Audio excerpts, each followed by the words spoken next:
Good day and welcome to this week's episode of the Real Talks with Doc. And if you haven't already, please subscribe, like, and turn on those post notifications. And if you're finding that this content is being of any value to you, please comment in the section below.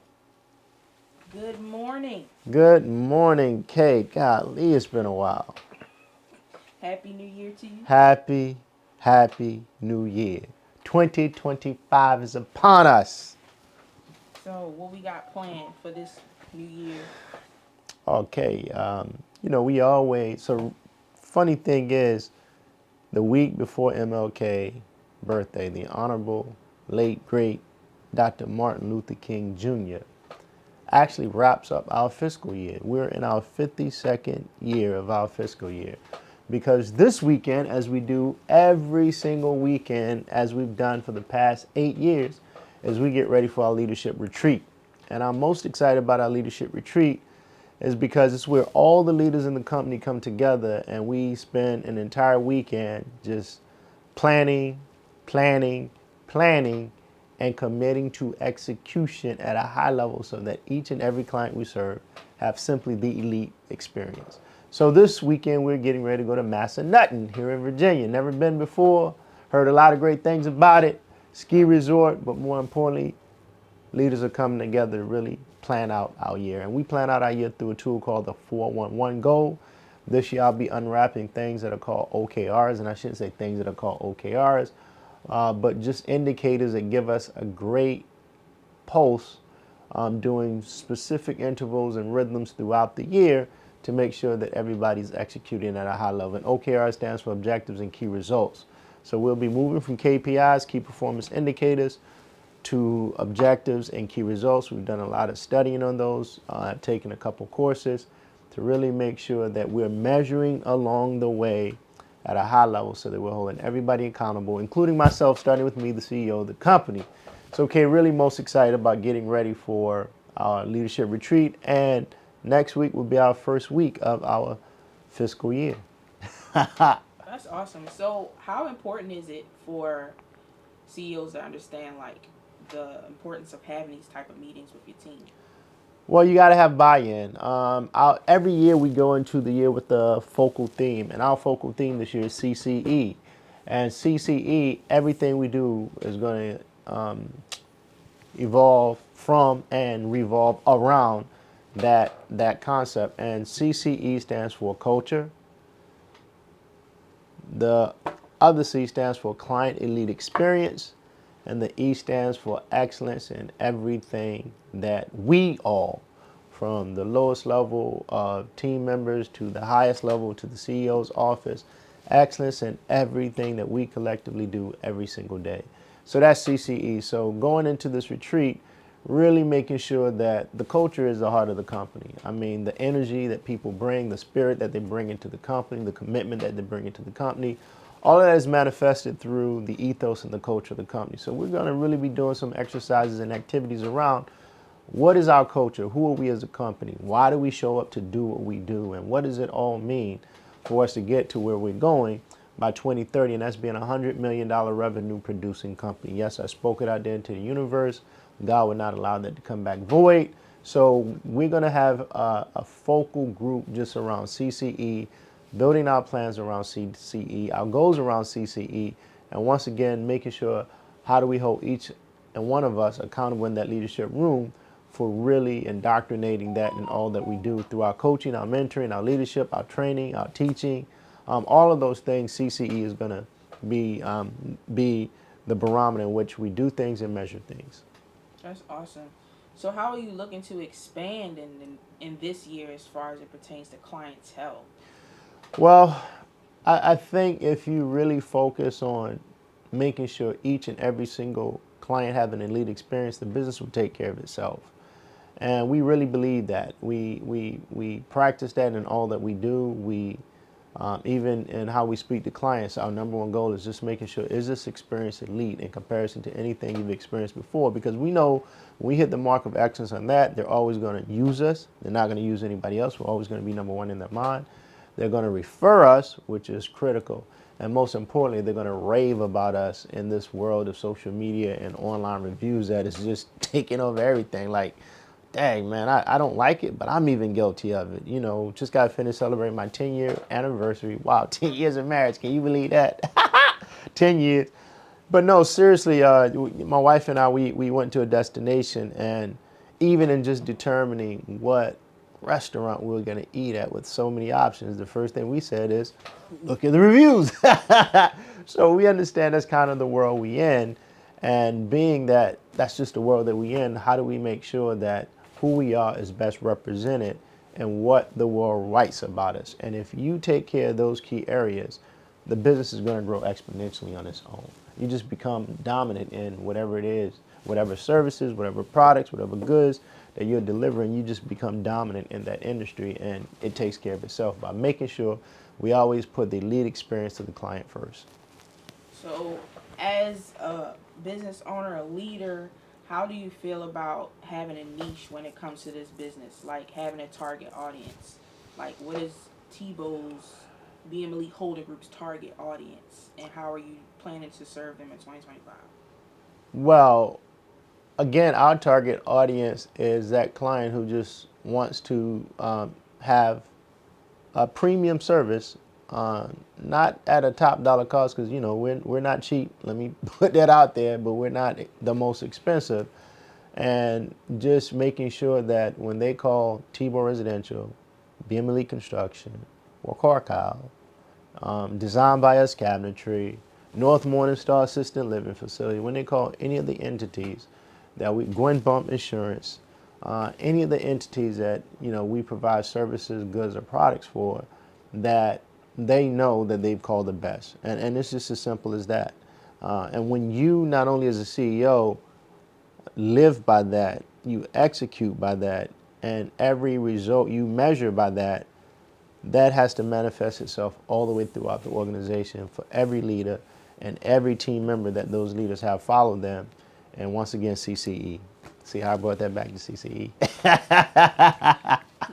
That's awesome. That's awesome. So, as we're moving forward into this year, what are some goals that you have for? I'm gonna take this out. First of all, I want to ask about TikTok.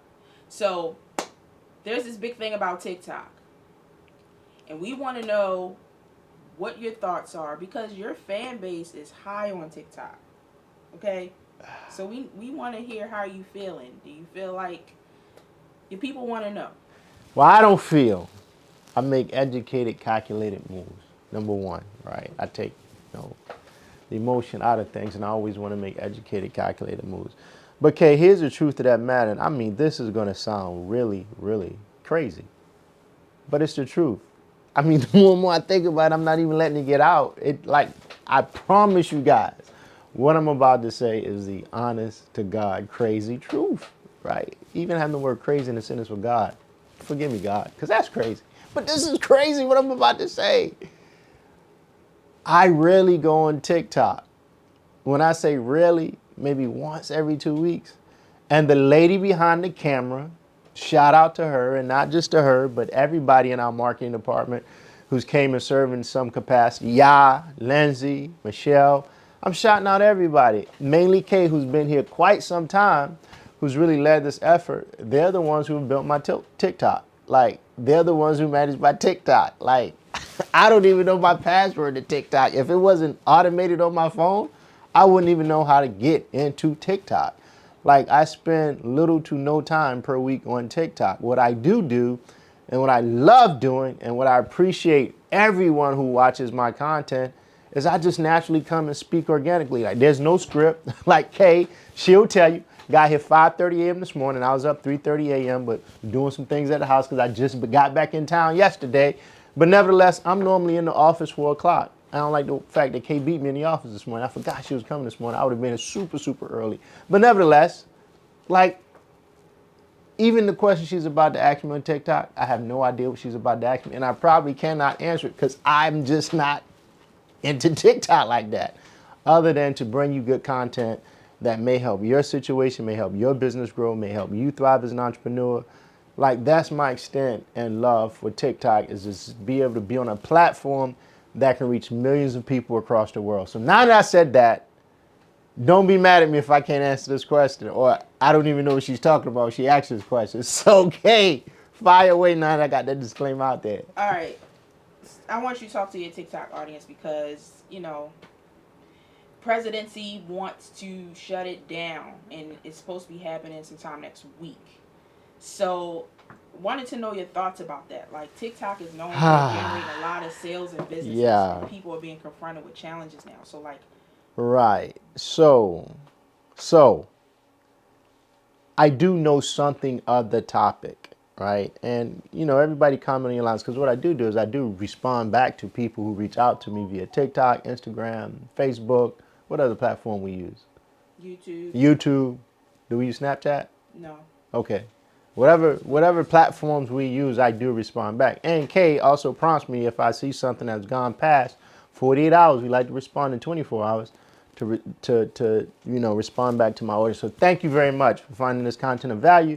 And you said we got a lot of followers on. How many followers do we? Well, we don't need to know that. But nevertheless, thank you for thinking this information is valuable to you because that really means a lot to me. And this is why we do what we do first thing in the morning before starting our day. So here's my position on that.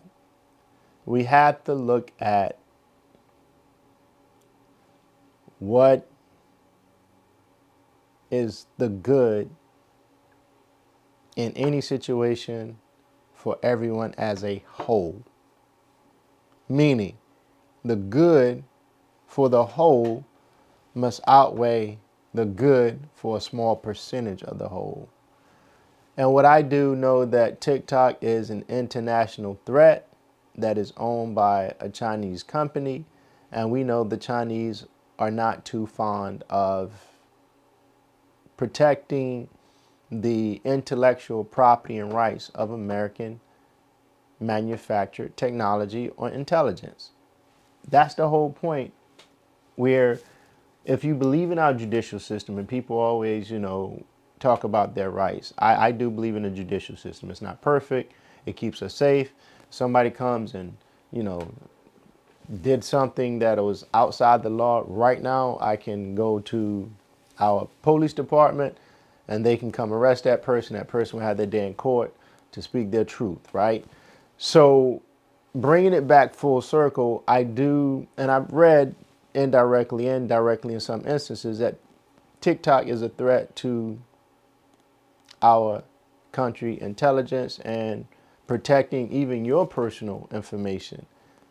Now, that being banned so that we can protect our kids, we can protect our personal information, we can protect our intelligence, intellectual property of the United States, even from our defense systems and all of those things that people who commit and dedicate their lives to every single day to make sure that we stay safe. If banning a platform protects that to keep us safe, we just saw what happened in New Orleans, right? We just saw somebody blow up a Tesla in front of Trump Tower, right? Like, if taking a platform away that can minimize that and keep us safer as a whole outweighs people wanting to have TikTok to promote their individual independent businesses, I'm voting with ban TikTok all day long. I mean, because again, I got to remember I said earlier, I don't feel I make educated, calculated decisions.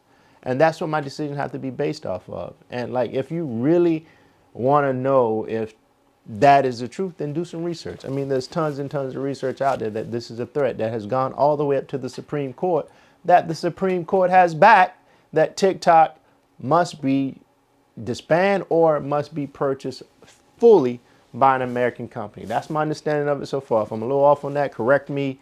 So they're not saying that, hey, we don't hear you Americans who really have utilized and benefited from this platform, who really have thriving businesses because of this platform.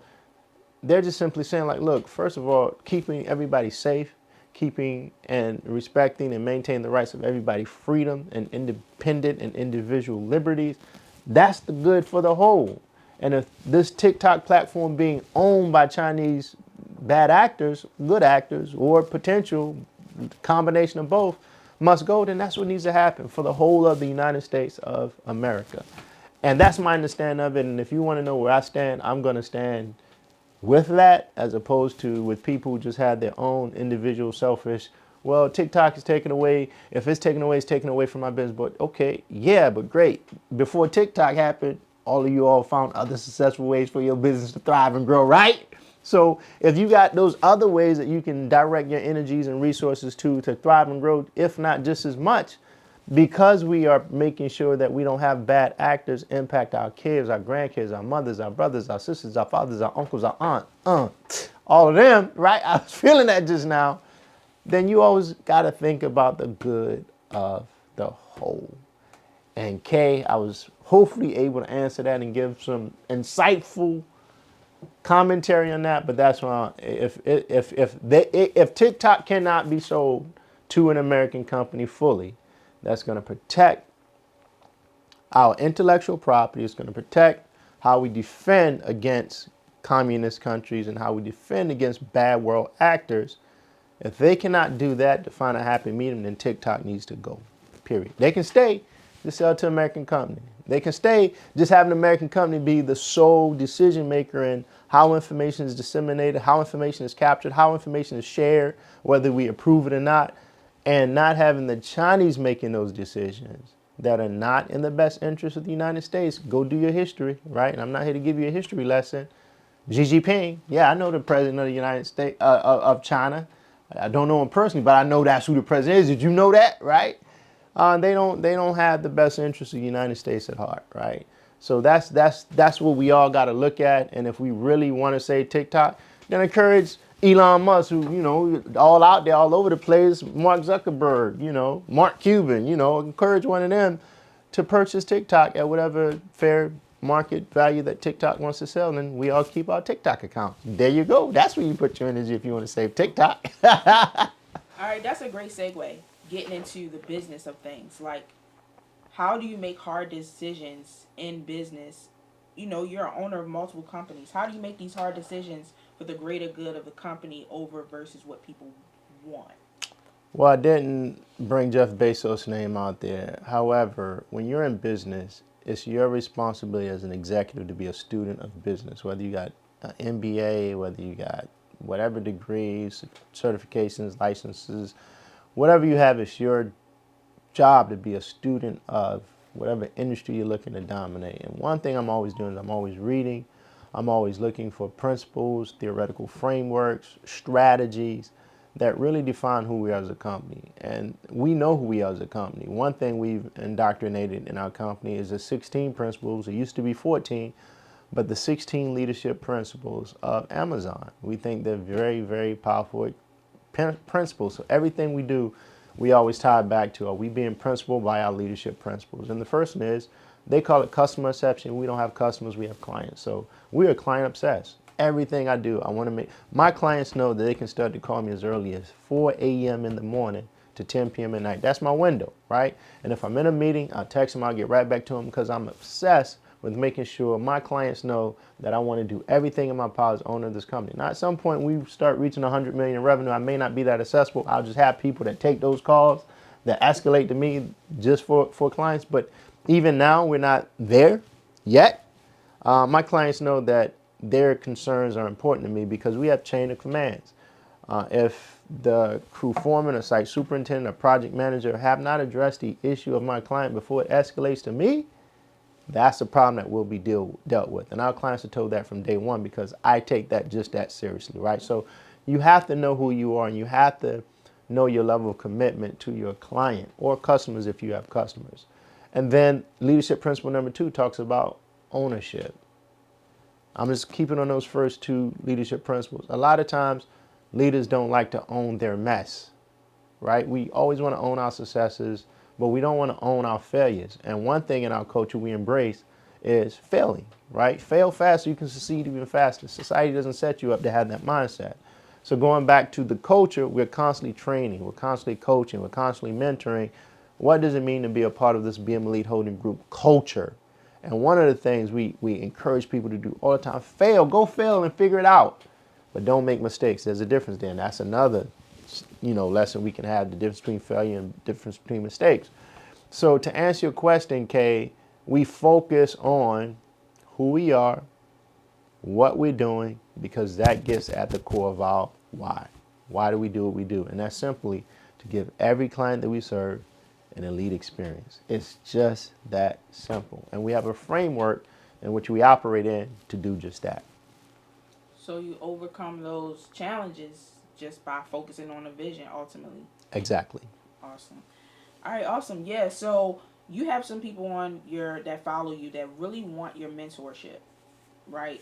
Where are you with that? Is that a So this year, Kay, one of her things she's going to be coordinating is we're doing 2 webinars and we're doing 2 live in-person events. So a total of 4 events this year. And we're going to do 1 each quarter. We're going to do webinar, live event, all the way through the end of the year.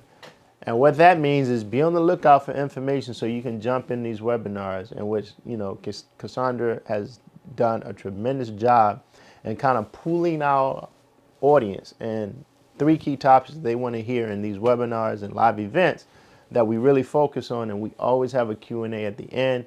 They're really powerful and people really go in these live events that we have. So be on the lookout for that. She'll get those dates out to you. That's part of our planning for the year as we get ready to go into our leadership retreat this weekend. And you can actively participate, whether it's via webinar, whether it's coming into one of our live events that we're going to have this year. That's how they can get plugged, Kay. awesome? So look no further. Y'all can keep sending the messages and let us know you're interested. But the mentorship is coming. Let me shout out first 5 you got there. Let me thank them personally. Who do you have there? So we have. We can't go down the whole list, but she gonna give me the first 5 she come across. Well, this is TikTok name. So we have Kimmick's dad. Kimmick's dad. Kimmick's dad, continue to be a great dad, man, and thank you very much for your support, and thank you for the question. And we got Daz Pop. Daz Pod. Pop. Daz Pop. We got a lot of pops calling, man. Y'all keep being great dads and keep figuring out how to build financial wealth so it turns to generational wealth for those that you are doing this for. So thanks a lot, Daz Pop. We got Chris. Chris, okay, there's probably 50 million Chris's, but to all the Chris's that follow us, thanks a lot. We got Cameron Brown. Cameron Brown, now that's a unique name. Cameron Brown, thanks a lot for following us, man. Thanks for your support. Yep. And then for the last one, we got, all right, DJ Brother Maniac. DJ Brother Maniac. Now, if I call all of those names except Chris, this is impromptu. Here's what I'm going to do. Inbox me directly. Kay, pull your information. I'm going to give you 30 minutes of complimentary one-on-one masterminding. So you get 30 minutes. We'll schedule it. You can ask me anything about business, entrepreneurship, real estate, development, construction. You got 30 minutes of my time that I'm dedicating to any of those 4 people. Give me one more besides Chris. I want to make it 5. All right. Let's see. We got Stan Milk. Stan Milk. Okay, that's a unique name. Stan Milk, you're now including the 5. So any of those 5 names I call, inbox me, give me your phone number. I'll officer reach out to you to give you 30 minutes of my time to ask any and everything you can or want to help advance your ambitions, to help advance your ambitions and to give you clarity on anywhere you may be in your path of entrepreneurship. Awesome. All right, so we closing out, but we want to talk about construction real quick. What are your projections for construction costs in this year? Man, so that's a loaded question that here's my short and dirty to that. This weekend we had the inauguration of President Donald J. Trump. And one thing about Trump is we just never know what's going to happen. Very unpredictable, very sporadic in many instances. And that's how markets respond to him, unpredictably, sporadically. So where we will be with construction costs, one of the things Trump ran on that I'm going to be watching for is that he's going to bring down the cost of groceries. And that translates into many other industries. If he can bring down the cost of groceries, then he should be able to bring down the cost of raw goods, which, invariably are impacted by that to a certain extent, right? So we don't know. We don't know this new administration. We don't know if Trump is going to be able to deliver on all of these promises he's made on the campaign trail. And we'll have to see. However, I do sincerely wish any president of these United States best and well in all that they do, because as long as he's there serving us, the people, he is doing his job, serving, protecting, and making sure that we as citizens thrive in this country. That's what I hope President Donald J. Trump gets into office and do for all of us. And if not, we know 4 years, we got to tough it out. Support one another. Find your groups that are really in alignment with what you're doing, where you're going.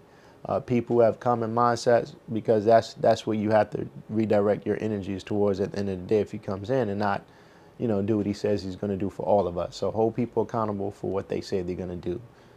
Number one thing about a man is his word. His word is his bond, and his bond, I'm telling you, that's better than money. So again, just hold people accountable to what they do. So as far as construction costs are concerned, we hope they come down. We hope, like you said, he can cut the cost of groceries in half. He can do that across all industries, that when these industries give us better pricing, we can give better pricing to our clients, more business, and it allows us to make more profits on the business that we're doing. So that's all I can give you on that with Trump coming in. I'm telling you that. I wish I could give you hype, but that, look, is Trump. So what do you say? So we sound like we just warming up. So y'all gonna have to stay tuned. But landing the plane. What's some wisdom you got for those out here who are dealing with transition in life's journey? What you got? Man, what's been on my heart is the power of asking. And Pastor K, amen, she's well more versed in scriptures than I am, but I know there's a verse that goes, "You have not because you ask not." What verse is that? I don't know off the top of my head, but I'm gonna give it to you though. So the power in asking is that you open so many doors that you never even thought would be open because you never asked in the first place. So ask respectfully, ask with humility, ask with honesty, ask with gratitude, ask with fervor. Ask for the things that you want, and God and the universe will give them to you.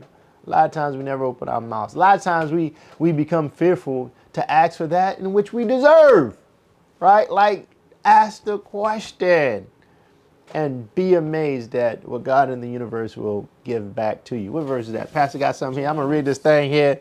James 4, 2 through 3.